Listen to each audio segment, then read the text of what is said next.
দেখো রচনা, দেখো ওরা কেমন করছে, দেখো রং তোলার জন্যে। আমার মিষ্টি পিসি আর যেটু এরকম করতো রং তোলার জন্যে। ও বলতো আমি তুলবো, আর ও বলতো আগে আমি তুলবো। আমি তোর সঙ্গে কথা বলবো না। যা।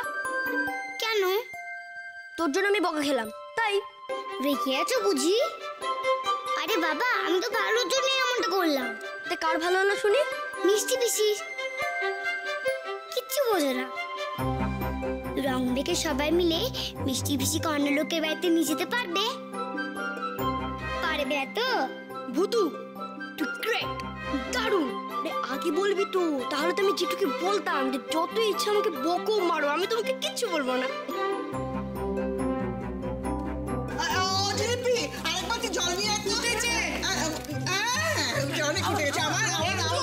না না, সাবানের ধুলেই রং উঠে যাচ্ছে। ছোট বউ, ভালো করে রঙিকে রংটা উঠিয়ে দাও।